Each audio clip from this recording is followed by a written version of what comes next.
Everyone, welcome back to Ankit Chaudhary Education, and today I am going to tell you about what is Young's modulus of elasticity. So even in last class we have discussed about Hooke's law, and in Hooke's law we found that the constant that appears was the modulus of elasticity. So here we will discuss what is Young's modulus of elasticity. So let's understand what was Hooke's law, what was the coefficient that we have obtained in the Hooke's law. So first I am drawing this yellow slab for a better picture view. Right now, in last class we have discussed that whatever the load we have been providing is directly proportional to extension. अब यार एक बात बताओ, जो आप load provide कराते हो ना, वो लोड आपका स्ट्रेस होता है, राइट? वो लोड हमेशा स्ट्रेस होता है, यानी कि स्ट्रेस हमेशा स्ट्रेन के इक्वल होता है. ये बात हमने लास्ट क्लास में पढ़ लिया था, ठीक है.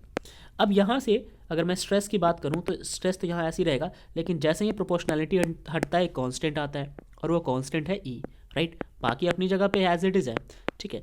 अब इस ई को अगर आप हाईलाइट करने की कोशिश करो थोड़ा सा, तो यार ई जो है वो आ जाएगा अपना स्ट्रेस डिवाइडेड बाई स्ट्रेन, ठीक है. Stress divided by strain, right. अब ये ई है क्या, ठीक है. सबसे बड़ा क्वेश्चन यार ये ई है क्या. तो अगर इस ई की बात की जाए तो यार ई जो है वही आपका modulus of elasticity, modulus of elasticity, ठीक है. अभी जो मॉडुलस ऑफ इलास्टिसिटी आपको अपीयर हो रहा है, ये मॉडुलस ऑफ इलास्टिसिटी, इसके कई टाइप्स होते हैं, जिसमें से पहला टाइप्स आपका है यंग्स मॉडुलस, जिसकी हम चर्चा करेंगे यहाँ पे. यंग्स मॉडुलस की बात करेंगे. क्या होता है यंग्स मॉडुलस?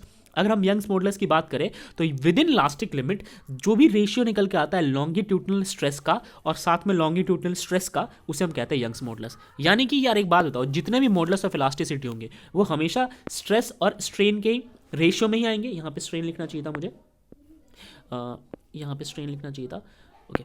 तो जितने भी आपके मॉडुलस आते हैं वो हमेशा स्ट्रेस डिवाइडेड बाय स्ट्रेन होते हैं. तो यार यहाँ पे स्ट्रेस है, इसको स्ट्रेन से डिवाइड कर दो, तो यहाँ पे लिख देते हैं स्ट्रेन, ठीक है, ओके.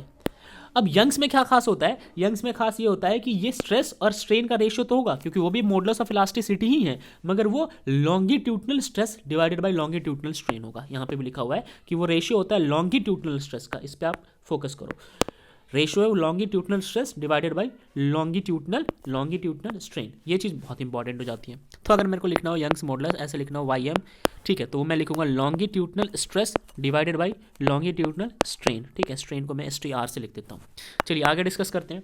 सपोज कीजिए कि एक वायर जो आपको इस फिगर में दिख रहा है, अब इस वायर को आपने एक लेंथ प्रोवाइड करनी है, तो एल लेंथ इस वायर को मान लो. इतनी जो लेंथ है ना शुरू में वो एल लेंथ है, और जो इसका क्रॉस सेक्शनल एरिया है, ये वाला जो पोर्शन होता है ना, इसको हम कहते हैं क्रॉस सेक्शनल एरिया. जो इसकी चौड़ाई होती है, विड्थ होती है, वो ए है, ओके.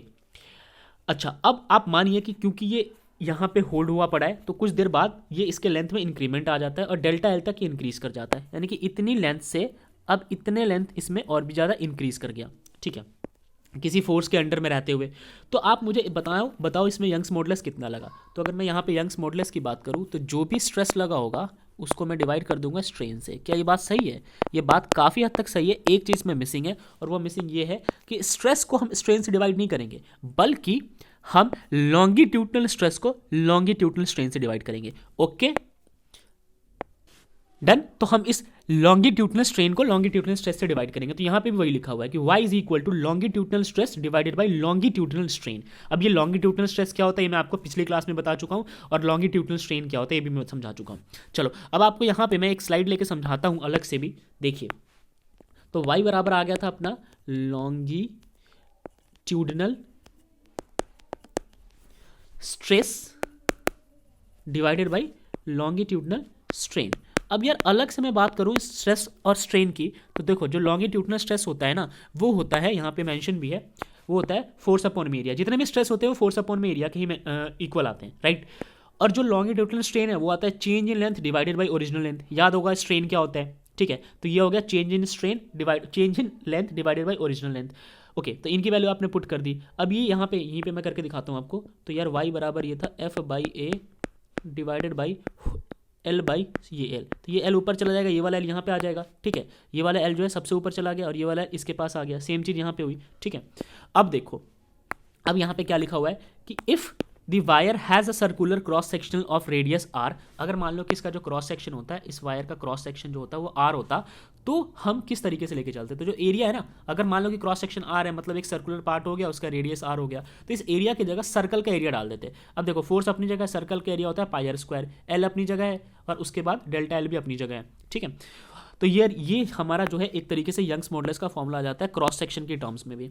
चलो अब आगे बढ़ते हैं, वही कि भाई लेंथ को अगर 1 मान लिया, एरिया को 1 मान लिया, तो हमारे पास यंग्स मॉडुलस किसके बराबर आएगा? तो सोचो ना, लेंथ को 1 मान लेते हो, एरिया को 1 मान लेते हो, तो 1 से 1 कट गया, चेंज इन लेंथ भी वही है आपका, तो फिर यंग्स मॉडुलस फोर्स के बराबर हो जाएगा, ठीक है। तो यहाँ पे वही चीज़ मेंशन है कि यंग्स मॉडुलस जो है फोर्स के बराबर हो जाता है जब सारी वैल्यूज को आप 1 कंसीडर करते हो, ठीक है। यहाँ पे यूनिट्स एंड डायमेंशन की बात की गई है यंग्स मॉडुलस की, तो राइट, तो यार यूनिट यहाँ पे दिया हुआ है यंग्स मॉडुलस का, ठीक है। यंग्स मॉडुलस का यूनिट जो होता है वो 9 सेंटीमीटर स्क्वायर होता है, ठीक है। आप देख सकते हो ये आता है अपना एक तरीके से फोर्स अपॉन एरिया के टर्म्स में, तो ये हो गया 9 सेंटीमीटर स्क्वायर, राइट। और डायमेंशन फॉर्मूला होता है ML-1 T-2, ठीक है। तो यार ये चीज़ आप समझ गए। अब नेक्स्ट क्लास में हम क्वेश्चन नंबर 10 डिस्कस करेंगे, तब तक के लिए ऑल द बेस्ट।